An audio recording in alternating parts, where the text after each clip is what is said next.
Entonces, ¿quién es RAF1? Forma parte del primer corredor de la carrera de relevos. Aquí estarían los 3 niveles. En realidad no hay un único corredor, sino que hay familias. Esto es muy habitual dentro de las células, que existan varias proteínas que hacen funciones similares.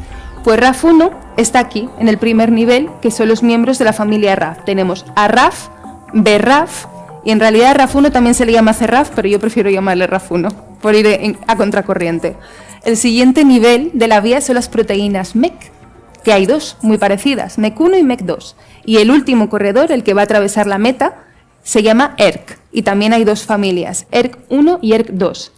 Esto constituye lo que en biología celular se llama la vía de las MAP quinasas. Esto no tiene por qué sonaros, pero sí que quiero enseñaros esta diapositiva, que es de una publicación científica y está muy desactualizada, pero para que os hagáis una idea de lo importante que es esta vía de señalización, todo lo que está en cuadros naranjas son intentos de fármacos que la industria farmacéutica ha llevado a cabo en los últimos años para intentar inhibir todas y cada una de las proteínas involucradas en la vía, porque RAS, que es la que está aquí arriba, no éramos capaces de inhibirla. Entonces se intentó bloquear todas las que estaban, bloquear al resto de corredores, ya que no podíamos empezar con el primero. Esto son miles de millones de dólares invertidos en 40 años y no se consiguió nada. De todos estos, ninguno de estos inhibidores ha sido aprobado para tratar tumores con mutaciones en KRAS. Esto es realmente sorprendente cuando estamos hablando de que todas las industrias farmacéuticas y miles de investigadores están enfocados en una tarea y no somos capaces de solucionarlo. Fue en mayo del 2021 cuando la FDA aprobó el sotorasib para pacientes adultos con carcinoma de pulmón no microcítico que hubiera metastatizado, y únicamente para una mutación, y además están viendo resistencia. Es decir, esto es un problema médico muy serio, considerando que KRAS está mutado en el 25% de todos los cánceres humanos, y necesitamos encontrar una solución para este problema médico. Entonces, ¿qué hizo el laboratorio del doctor Barbacid? Inició un proceso de estudio en modelos de ratón genéticamente modificados al que dedicó más de 10 años y se puso a estudiar todos y cada uno de los miembros implicados en la vía. El planteamiento fue, de acuerdo, si no podemos tratar KRAS, vamos a estudiar qué podemos hacer contra los distintos individuos que participan en esta vía de señalización y que están diciendo a las células que se dividan.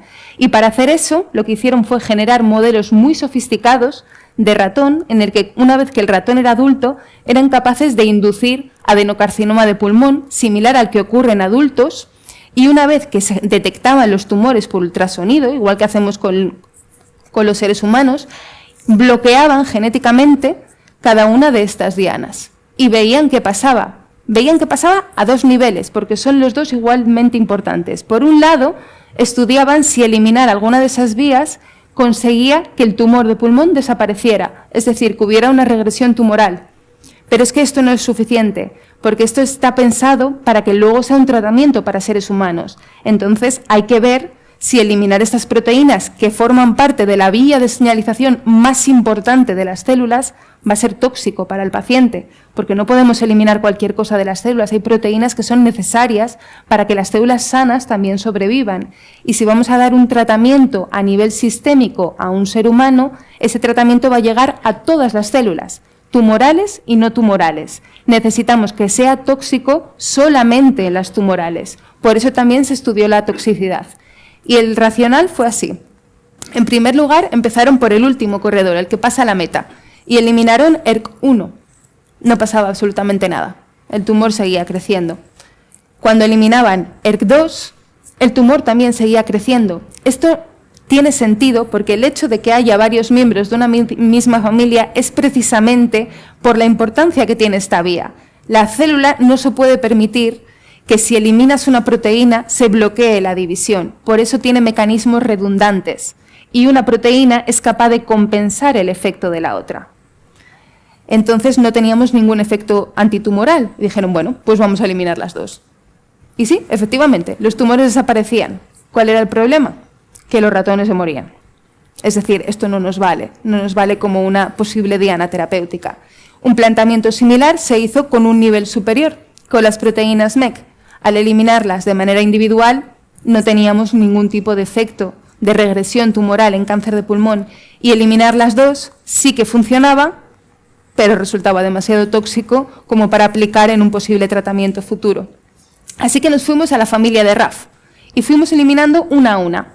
Eliminar a RAF no tenía ningún efecto, BRAF no tenía ningún efecto y aquí es donde llegó la sorpresa.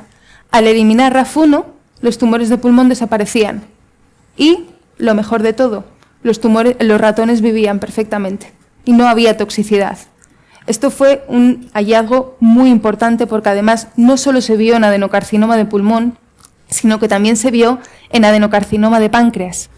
Es verdad que en el caso del adenocarcinoma de páncreas, quitar RAF1 solamente no es suficiente.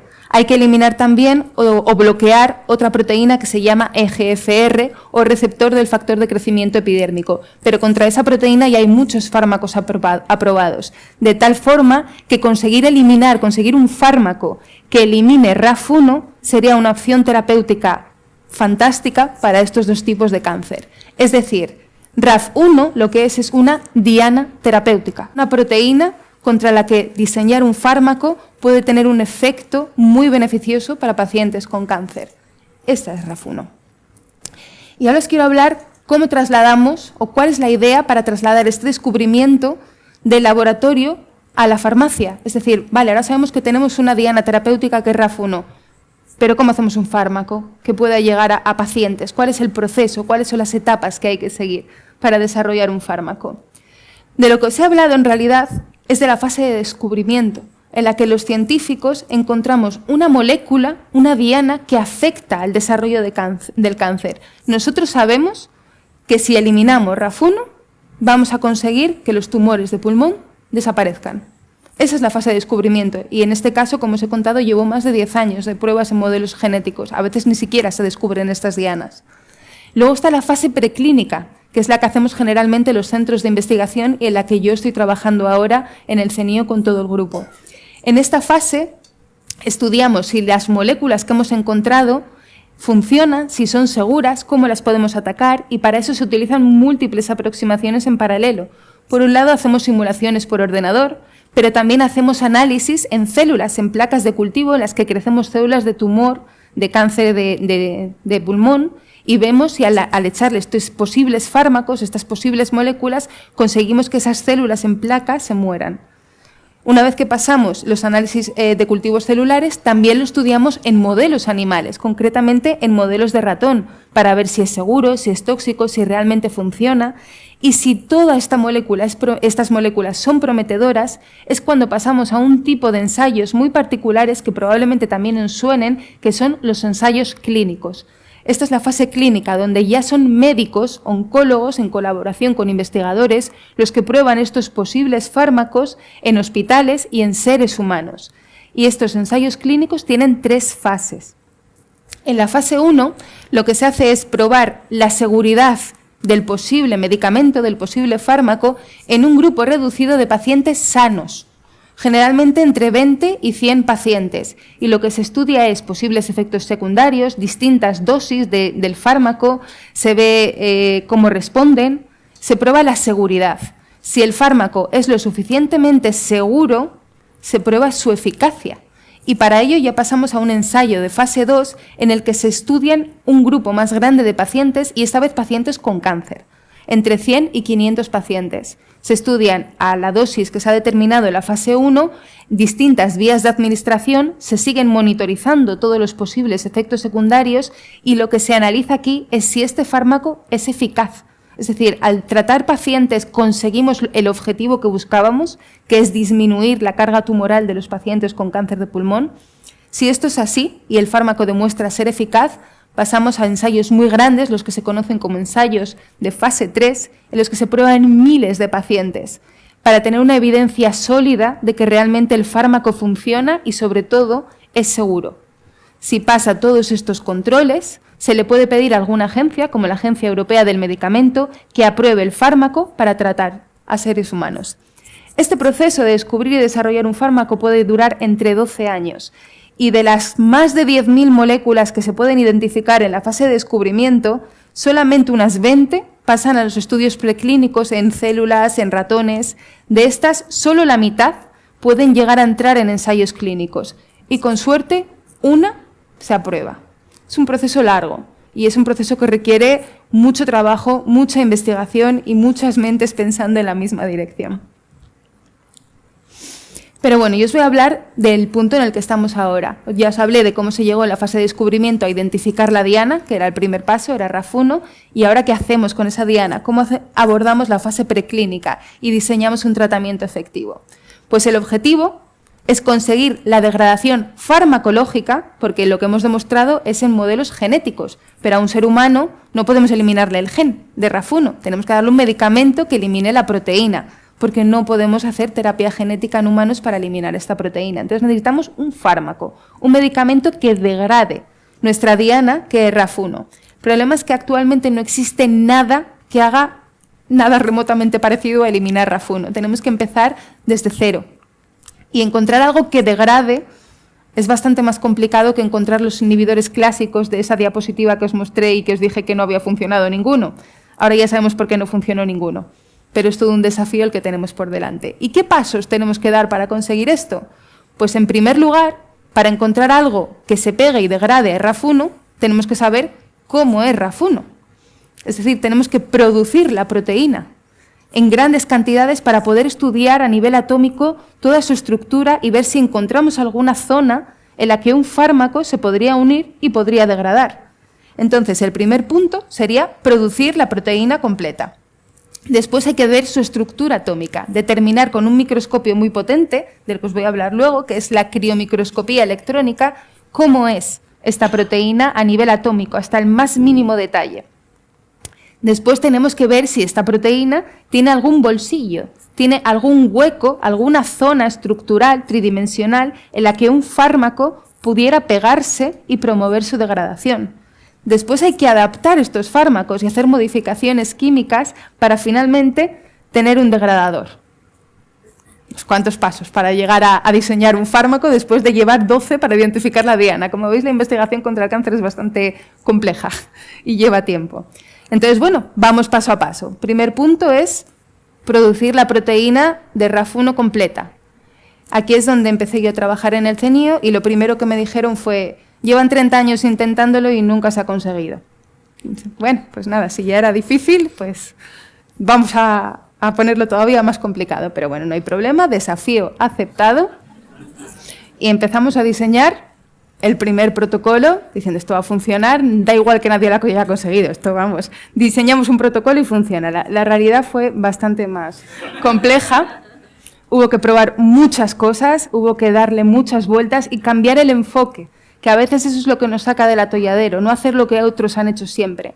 Y aquí la pista de cómo conseguirlo, cómo conseguimos purificar RAF1, aquí está, os la voy a contar, el secreto. RAF1 es la diana, aquí tenemos, la diana terapéutica que queremos degradar. Pero leyendo la literatura, RAF1 en realidad no está dentro de la célula, solito, flotando por el citoplasma. En realidad RAF1 está protegido. Y eso es lo que explica que todos los fármacos que han diseñado las industrias farmacéuticas contra esta proteína no hayan funcionado, porque no está expuesta, no tiene la diana expuesta, sino que se encuentra escondido dentro de un barril que se llama chaperona. Las chaperonas son una especie de barriles, de huecos, en los que las proteínas se tienen que introducir para plegarse y adquirir su estructura tridimensional definitiva. Y aparte, para llegar a ese barril, la chaperona utiliza una cochaperona, que es como un gancho, que lo que hace es pescar a nuestra diana terapéutica e introducirla en el barril. Esto ocurre con casi todas las proteínas de la célula, pero RAF1 tiene una particularidad, y es que una vez que ha sido pescada por el gancho e introducida en el barril, se queda ahí. Solamente sale cuando tiene que hacer su acción. En el resto del tiempo se encuentra de esta manera natural en las células. Ese era el truco, que no podemos producir la diana sola porque de manera natural esta diana no está sola en las células. Entonces, lo que hice fue clonar el ADN que codifica para las 3 proteínas, no solo para RAF1, sino también para sus compañeros, en una cosa que se llama plásmido. Un plásmido es un círculo de ADN que contiene la información mínima para que se genere una proteína. Entonces, yo con estos circulitos de ADN lo que hice fue alimentar células. para que me produzcan en grandes cantidades las proteínas que a mí me interesan. Normalmente en los laboratorios utilizamos bacterias, células de insectos o células de mamífero. Como yo quería un modelo que asemejara a lo que ocurre en humanos, utilicé células de mamífero a las que les metí estas informaciones genéticas para producir las proteínas que a mí me interesaban. Y aparte, a cada una de ellas les puse unas etiquetas para luego romper estas células y ser capaz de pescar las proteínas que a mí me interesan. Este método se llama cromatografía de afinidad y finalmente, después de este proceso, conseguimos lo que hemos llamado el complejo RHC de RAF1, HSP90, que es la chaperona, el barril, y CDC37, que es la cochaperona o el gancho que conecta y forma todo el complejo. Entonces, habíamos conseguido lo que nadie había conseguido en 30 años, que era purificar RAF1 a nivel completo. Tuvimos que analizar mediante múltiples métodos de espectrometría de masas, microscopía electrónica, que lo que teníamos era algo valioso, puro, que no había agregado porque no acabamos de creernos que lo hubiéramos conseguido. Y una vez que le pusimos el check y el control de calidad a nuestra proteína purificada, tocaba descubrir cómo era. Y para hacer esto me fui a Copenhague. Me fui al Centro de Investigación de Proteínas porque para mirarla por el microscopio no me valían los microscopios al uso que podemos tener todos en mente, sino que necesitaba este cacharro de 3 metros y 7 millones de euros. Esto es un microscopio para hacer criomicroscopía electrónica. Lo que utiliza en lugar de luz visible son haces de electrones de alta energía. Cogemos nuestra muestra purificada y la vamos a vitrificar. Esto es como congelarla a muy baja temperatura. Y esta muestra, que en realidad ocupa medio centímetro, se mete en este aparato y se hacen pasar haces de electrones a gran velocidad, de tal manera que atraviesan la muestra y van generando en una pantalla sombras de las distintas proyecciones tridimensionales que tendría nuestro complejo. Y lo que hacemos es tomar fotografías, miles y miles y miles de fotografías de estas sombras. De hecho, estuvimos 4 días tomando fotos en este microscopio durante 24 horas al día. Y luego lo que viene a continuación es la construcción del modelo. Esta es la parte difícil. Esto es un análisis bioinformático de altísimo nivel, en el que este es todos los pasos que hay que dar. Hay que coger todas esas miles y miles de imágenes que hemos estado adquiriendo durante 4 días, hacer transformadas de Fourier, que es una función física, empezar a picar partículas, después hacer una clasificación 2D, después hay que construir un modelo inicial que hay que refinar. Es inteligencia artificial y es análisis bioinformático, como os digo, de grandísimo nivel. Y para hacer esto, de hecho, no vale cualquier ordenador. Necesitamos un superordenador. Concretamente, utilizamos el Computeroma de la Universidad de Copenhague, en Dinamarca, que son 16.700 CPUs en serie. Estuvimos, cada uno de estos pasos requiere entre horas y días de computación. Y para que os hagáis una idea, el calor que se desprendió del tiempo de uso del ordenador para sacar este modelo sirvió para dar calefacción a un pueblo de Dinamarca durante una semana. Ese es el nivel de computación que se necesita para sacar la estructura atómica de un complejo a ese nivel de resolución. Pero hablo de un nivel de resolución en el que podemos ver hasta moléculas de agua. Eso no te lo hace otro microscopio. Pero, finalmente, conseguimos nuestro modelo. Lo que está en azul sería el barril, la chaperona, donde se ha metido dentro nuestra diana molecular, que es esta de aquí, el RAF1, y esto que está aquí como agarrado es el gancho, este C37. Lo publicamos el año pasado en Molecular Cell, ha tenido mucho impacto esta publicación y lo más importante, nos ha dado las pistas, porque ahora sabemos en detalle cómo es RAF1, por lo tanto sabemos cómo podemos atacarla. Tenemos nuestros 3 actores, la diana terapéutica, el barril y la cochaperona. Y aquí surgió otra hipótesis. Parece que esto es muy importante para que RAF1 sea estable. ¿Y si rompemos esto? ¿Y si lo sacamos del barril? ¿Y si rompemos el gancho? ¿Y si rompemos de alguna manera este complejo? ¿Podría funcionar? Ahora tenemos detalles, sabemos qué aminoácidos, sabemos la estructura atómica de los puntos de contacto. A nivel de laboratorio, mediante una técnica que se llama mutagénesis, fui alterando todos esos puntos de contacto entre el gancho y nuestra diana molecular y demostramos que si eliminamos y rompemos esa interacción, de manera natural, la proteína se degrada. Es decir, teníamos la pista, ahora sabemos cómo hacer un fármaco.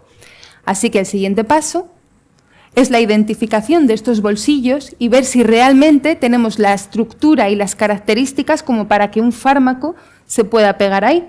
Esto es una ampliación real del bolsillo. Aquí tenemos RAF1 y eso sería como debería ser un fármaco que encajara perfectamente en ese bolsillo de tal manera que desamblara completamente el complejo y la proteína se degradara de manera natural. Teniendo esta información computacional podemos hacer muchas cosas y lo que hicimos fue un estudio in silico, una simulación por ordenador con un doble enfoque, y esto os lo voy a explicar para que lo entendáis. Por un lado, como tenemos estos datos computacionales de qué forma tiene que tener ese bolsillo, podemos estudiar cómo sería una molécula que entrase ahí. Es decir, tenemos el zapato de Cenicienta y necesitamos encontrar un pie que encaje en ese zapato, pero tenemos exactamente la forma y la horma que tiene ese zapato. Pero es que al haber sacado el complejo, tenemos más información que nos ayuda.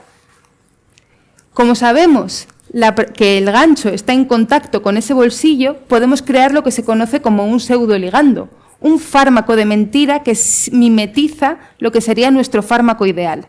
En el símil es como tener la foto del pie. Tenemos la foto de la Cenicienta. Sabemos exactamente cómo tiene que ser ese pie y tenemos encima el zapato. De tal manera que solo tenemos que buscar en una librería de pieses qué pie se parece más al de la Cenicienta o bien qué pie encaja perfectamente en el zapato.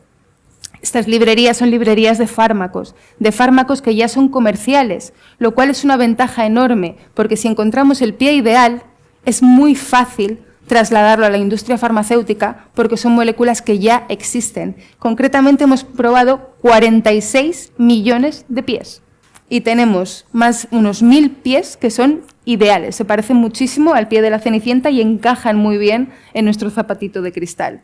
De esos 1000 ya tenemos unos cuantos candidatos que estamos probando en las distintas etapas que os he comentado. Entonces, para recapitular cómo funciona la fase preclínica de cómo se diseña un fármaco contra el cáncer, el primer punto es encontrar la diana. Ya os he dicho, esto han sido 10 años de estudios en modelos genéticos de ratón, y una vez que tenemos la diana, tenemos que encontrar vulnerabilidades en la proteína. En este caso, la diana es RAF1. Tenemos que saber cómo es esa diana y encontrar posibles bolsillos en los que encaje un fármaco. Esta es la parte más difícil y es lo que hemos conseguido ya. El siguiente paso es testar todas estas miles de moléculas que hemos determinado y cribado y seleccionado y echárselas a este complejo proteico y probar cuáles son las candidatas que pueden encajar en ese complejo. El siguiente punto sería identificar las opciones más prometedoras dentro de esas moléculas candidatas, es decir, cuáles tienen las características físico-químicas idóneas para que se puedan convertir en un fármaco que valga para pacientes, que eso es muy importante. Y una vez que tenemos esa selección, que ya la tenemos, os lo adelanto, el siguiente punto es probarlo en células tumorales. Esto es prueba y error. Se prueba una molécula y si no funciona, se selecciona otra. Una vez que tenemos una de esas 10 moléculas que os comentaba antes que van a pasar a la siguiente fase, las que funcionen se van a probar en modelos animales. De nuevo, lo que hacíamos antes con las células tumorales. Se empiezan a probar los distintos fármacos a ver si tienen un efecto y conseguimos que en modelos de ratón que tienen cáncer de pulmón este se haga más pequeño o no. Aquella que funcione será la que pase a ensayos clínicos ya en hospitales con un pequeño grupo de pacientes sanos, lo que os he contado antes. Hemos hecho el punto 1, 2, 3, 4, estamos en esta fase y muy optimistas con la idea de que posiblemente en un futuro podamos sacar un fármaco que llegue a pacientes. Pero como habéis visto, la investigación para desarrollar un nuevo fármaco contra el cáncer es algo muy complejo y requiere de muchísima gente, de muchísimo trabajo en equipo y de muchísima colaboración.